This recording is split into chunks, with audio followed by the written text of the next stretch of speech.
안녕하세요. Feel Life 인생 수업입니다. 여러분, 오늘 혹시 사람들에게 상처 받으셨습니까? 아니면 지나간 일들로부터 어떤 사람에게 아직 스트레스를 받고 계신가요? 오늘 제가 그 걱정을 덜어드리겠습니다. 진짜 슬레이트. 여러분들, 살면서 행복과 슬픔 같은 수많은 감정이 나타나는데요. 이런 감정의 빈도와 강도가 어떤 것으로부터 가장 많이 강렬하게 올까요? 바로 사람입니다. 우리는 사회적 동물이기 이전에 본능적으로 쾌와 불쾌를 빨리 분별해야 하는 방식으로 생존하도록 진화가 되어 왔습니다. 즉, 인간관계에서 우리는 가장 강력한 여러 감정을 느낍니다. 이러한 감정이 부정적으로 계속 나에게 작용한다면 내가 상처받고 행복해지기 힘들죠. 또 긍정적이라면 우리는 좀 더 행복해집니다. 살면서 지금까지 오늘도 여러분들은 많은 사람들로부터의 감정의 변화를 느끼셨을 겁니다. 오늘 소개해드릴 영상은 내가 좀 더 인간관계에서 상처를 덜 받고 내가 행복해질 수 있는 비법을 소개하려고 합니다. 두 가지만 다 얻어가셔도 좋고 한 가지만 얻어가셔도 여러분은 영상을 본 보람이 있을 거예요. 자, 이제 시작합니다. 슬레이트. 첫째, 다른 사람을 내 마음대로 할 수 없다. 타인은 나와 성격이 비슷한 사람도 자세히 보면 많이 다르고 습관이 있고 나름의 신념과 철학도 다릅니다.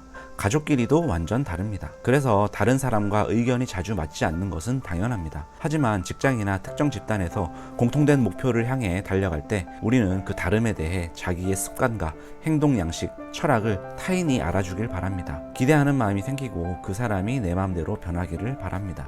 하지만 그것은 우리가 다른 사람에게 완전히 맞춰가면서 살 수 없듯이 다른 사람도 우리의 요구에 맞추어 다 컨트롤될 수가 없습니다.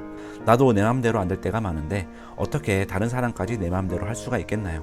그 사실을 우리가 안다면 좀 더 기대하는 마음을 내려놓고 좀 더 다르게 접근해 볼 수가 있습니다. 자, 평소에 인간관계에서는 우리가 다른 사람을 바꾸기를 기대하고 변하기를 원해서 그 사람에게 말을 할 수가 있습니다.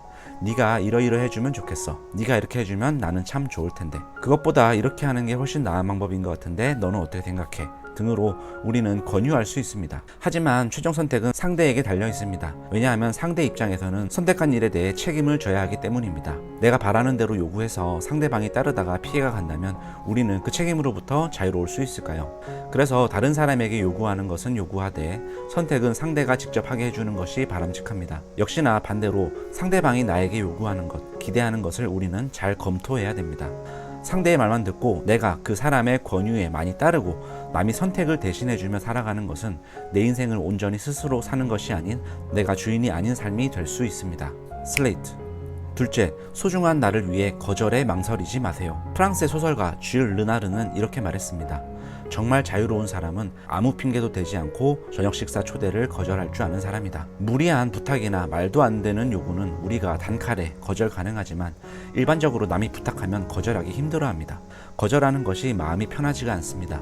이는 거절하면 상대방의 기대를 저버리는 느낌이 들거나 내가 나쁜 사람으로 비춰지지 않을까 하는 생각도 들기도 하고 나의 결정에 따라 요구한 사람의 상황이 달라질 수 있다라는 무언의 책임이 왠지 나에게 조금은 생기는 것 같기 때문입니다. 그렇지만 상대가 나에게 콕 집어 요구할 권리가 있다면 우리도 마찬가지로 거절할 권리가 있습니다. 타인의 욕구가 소중한 만큼 우리의 거절한 욕구도 소중합니다. 그래서 내 마음이 크게 내키지 않는 이상 모든 타인의 요구를 다 들어줄 수가 없습니다. 거절은 또한 연습이 필요합니다. 자꾸 거절하는 것에 힘들어하면 그러한 패턴이 굳어져서 자꾸 거절하기 힘들어지게 될 수도 있습니다. 거절할 때는 분명히 그리고 가능한 한 빨리 얘기를 해줘야 됩니다. 망설임의 시간이 지체될수록 거절하기는 힘들어집니다. 또 거절할 때는 그 이유를 들어주면 좋습니다. 이유를 설명해주면 설득력에 힘이 실리고 불필요한 오해를 줄일 수 있기 때문입니다. 자신이 내키지 않고 정말 마땅한 이유가 있거나 나에게 중대한 상황이 아닐 때, 상대방과의 관계나 상황이 나에게 부담일 때 이유와 함께 거절합시다. 슬레이트. 다른 사람은 내 마음대로 할 수 없다는 사실, 거절을 적절하게 잘 해도 대부분의 경우 우리는 우리 마음에 상처를 내지 않고 좀 더 건강한 인간관계를 만들 수 있습니다. 거절을 자주 하라는 취지는 아니고 여러분 스스로를 좀 더 아껴주고 남에게 휘둘리지 않는 자존감 높은 여러분이 되었으면 합니다. 자, 오늘 영상은 여기까지입니다. 감사합니다.